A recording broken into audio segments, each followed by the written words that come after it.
आपने देखना शुरू कर दिया है देवेंद्र सिंह ऑफिशियल पेज। अगर इस पेज पे पहली बार सुन रहे हैं, सब्सक्राइब नहीं किए हैं तो सब्सक्राइब कर दीजिए, बगल में बेल आइकन की घंटी है दबा दीजिए। मित्रों, जो बिहार के तमाम शिक्षकों ने जो आस लगाए बैठे थे कि कोर्ट के अंदर क्या 3 दिन तक चली, क्या अब होने वाला है, इस पर हम विस्तार से रखना चाहते हैं कुछ बात। इसके पहले बिहार सरकार ने अपने मंत्रिमंडल का विस्तार प्रस्तुत किया और जो शिक्षा मंत्री बिहार तमाम मंत्रियों के साथ साथ जो बिहार के शिक्षा मंत्री बने हैं, संयोग से गोपालगंज के ही रहने वाले हैं, पूर्व आईपीएस हैं, भोरे विधानसभा से विधायक हैं, इनको एक बार नमस्कार और धन्यवाद हम शिक्षकों की तरफ से प्रसारित करना चाहेंगे, अग्रसारित करना चाहेंगे। और मैं आशा भी रखूंगा कि एक शिक्षा मंत्री बनने के बाद जिस तरह से अपने आईपीएस के जमाने में व्यवस्था को डील करते रहे हैं, उस तरह से शिक्षक के भावनाओं को समझेंगे, बिहार के तमाम जनसंख्या जो अभी उपलब्ध है उसका भावना को समझेंगे, उसके अनुरूप शिक्षा के जगत में काम करेंगे। और माननीय शिक्षा सचिव, प्रधान सचिव जो उनसे तालमेल बैठाएंगे, पूर्व में भी ये दोनों एक साथ काम करते रहे हैं और ज्यादा से ज्यादा शिक्षक हित, बिहार के बच्चों के हित, राष्ट्र हित में काम हो उसको करेंगे। मैं इसके पहले जो आपसे बात कहा था कि कोर्ट के संबंध में मैं आपको कुछ बताऊंगा। कोर्ट में हर व्यक्ति चाहता है कि मेरा पक्ष मजबूत रहे, हर व्यक्ति अपना अपना पक्ष रखने का प्रयास करता है। हम बिहार के तमाम याचिकाकर्ता के साथ सहयोग करने वाले और शिक्षक जो लोग चाह रहे थे, हमने कोर्ट के अंदर बड़े से बड़े अधिवक्ताओं को बुलाया और बुलवाने का प्रयास किया। डीएस नायडू सहित YNP गिरी ने जो बातों को रखा वह मुख्य रूप से उसके अनुरूप बनावट और परिवर्तन, बार बार परिवर्तन नियमावली पर भी विचार रखे गए और सरकार के द्वारा इसमें हस्तक्षेप किया गया और हस्तक्षेप करके बताया गया कि नहीं, हम तो नियमावली बदल रहे हैं, नियमावली के तहत कार्रवाई कर रहे हैं। प्रधान अपर महाधिवक्ता PK साई का कहना था। साई जी ने बीच बीच में एक जगह एक और बातें कही, ये लोग तो धरना पर बैठे रहते हैं। मतलब यह कहने का था कि जो भी शिक्षक नेता लड़ने के लिए आए हैं वो लड़ते नहीं है, वो पढ़ाते नहीं है, वो केवल लड़ना जानते हैं।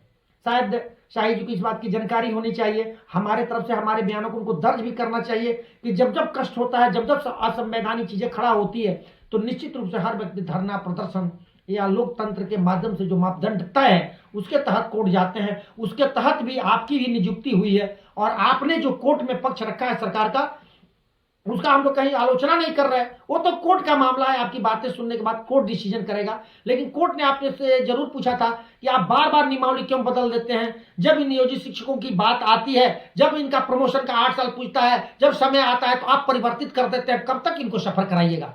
जज ने इस पर उनसे भी सवाल किया, इस पर कोई जवाब हो तो दीजिए। ऑथेंटिक जवाब देने से वो कतराते रहे।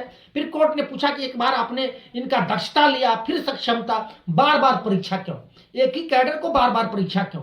इस पर उनका मुंह बंद था, कोई जवाब देने की स्थिति में नहीं थे। उलूल जुलूल बातों को रखा जा रहा था जो मुख्य रूप से कानून और कानून के दायरे पर नहीं टिक सकता।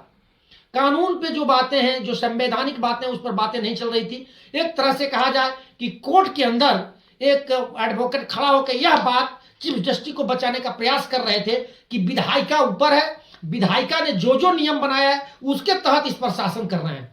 लेकिन जैसे डीएस नायडू ने यह पूछना शुरू किया कि क्या कोई भी संविधान, कोई भी व्यवस्था इन शिक्षक कर्मचारियों का जो मापदंड है उसको टॉर्चर करने, उसको परेशान करने के लिए बन रहे हैं, बार बार उसकी सक्षमता लेना, दक्षता लेना, क्या यह नहीं दर्शाता कि आप अपने ही सरकारी कर्मचारियों से संतुष्ट नहीं है, अपने ही बनाए गए नियम से संतुष्ट नहीं है, अपने ही सुप्रीम कोर्ट में दायर याचिका के तहत जो आपने वेतन बढ़ाया था उस पर आप कायम नहीं है, निर्वाचन आयोग को जो सरकारी कर्मचारी का इनको रिपोर्ट दे रखा है, काम करवा रहे हैं, इस पर आप ऑथेंटिक नहीं है। एक एक बिंदु पर जब बातें रखी गई, इनसे निर्वाचन संबंधी जब आप काम लेते हैं तब तो सरकारी कर्मी रहते हैं, लेकिन आप जब इनकी हक की बात आती है, हुकूक की बात आती है, तब कहते हैं कि सरकारी कर्मचारी नहीं है। कोर्ट एक तरह से खड़ा रहा। न्याय के बारे में कुछ नहीं कहा जा सकता कि न्याय आपके पक्ष में होगा, मेरे पक्ष में होगा, लेकिन इतना तय है कि आपके अधिवक्ताओं के द्वारा जो कोर्ट में बातें रखी गई मजबूती से रखी गई है। यहां तक कि जो बिहार के जयचंद है, जयचंद सब नहीं हो सकते, कुछ लोगों ने तो मजबूरियों में फार्म भर दी, डर से भर दी, लेकिन ऐसे जयचंद, ऐसे कायर जिन लोग कहते रहे हैं कि हम बिहार के शिक्षक बहुत ही तेज हैं, परीक्षा पारे, कायरों पास तो सब लोग कर जाएंगे, एक एक लोग बात पास कर जाएंगे, लेकिन आधार पे खड़ा होकर बात करना चाहते हैं। क्या संवैधानिक है, क्या गैर संवैधानिक। कल से बनने वाला नया शिक्षा मंत्री अगर कह दे कि फिर एक और परीक्षा होगी, क्या तुम लोग दोगे? परसों फिर कोई शिक्षा मंत्री बने कहे कि मंत्री एक और परीक्षा लेंगे तो तुम दोगे? इन बार बार परीक्षाओं से बदलने के लिए, बचने के लिए, रुकने के लिए बिहार के शिक्षक नेताओं ने अपना जनहित याचिका दायर किया है। और यह याचिका सबके लिए है। तुम्हारा भी ट्रांसफर रुकवाने का प्रयास किया गया और कोर्ट के अंदर हमारे अधिवक्ताओं ने इस बात को रखा कि जब तक कोर्ट का जजमेंट नहीं आ जाता है तब तक इसके स्थानांतरण या कोई कार्रवाई पर रोक लगाई जाए। कोर्ट ने सारे बातों को विचारण के रखा है। निश्चित रूप से हम लोग चाहेंगे कि तुम लोगों के कायरों तुम लोगों को, ऐसे कायरों तुम लोगों को कहते हैं कि तुम लोगों के लिए भी हम लोग लड़ रहे हैं, तुम्हारे लिए भी लड़ेंगे। तुम चले जाओगे तभी वापस करने के लिए लड़ेंगे। हम अपना जंग रोकेंगे नहीं। लेकिन याद रखना कि आज तक भविष्य किसी ने अपने बेटे का नाम नहीं रखा, रावण नाम नहीं रखा। राम तो राम रखा, लेकिन भविष्य का नाम आज तक नहीं रखा गया। तुम्हारा नाम लेने वाला भी कोई नहीं बचेगा। निर्णय जब आएगा, हमारे पक्ष में आएगा, तुम होली दीपावली जरूर मना लेना, लेकिन याद रखना कि तुम्हारा किया हुआ इसमें कुछ नहीं है। तुम दूसरे की हकमारी कर रहे हो। याद रखना, संगठन तुम्हारे पीछे खड़ा है। अभी भी दिन बचा है, अभी भी समय बचा है। तुम संगठन के पक्ष में खड़े हो जाओ, अपने भाई के पक्ष में खड़े हो जाओ और जंग लड़ते रहो। निश्चित रूप से तुम्हारा नाम होगा।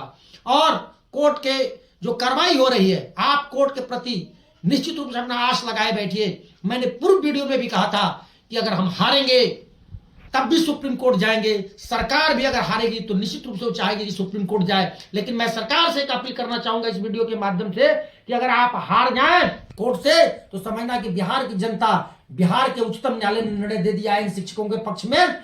हम लोगों पर जो कोर्ट का आदेश हो उसको जनहित में लागू करिएगा।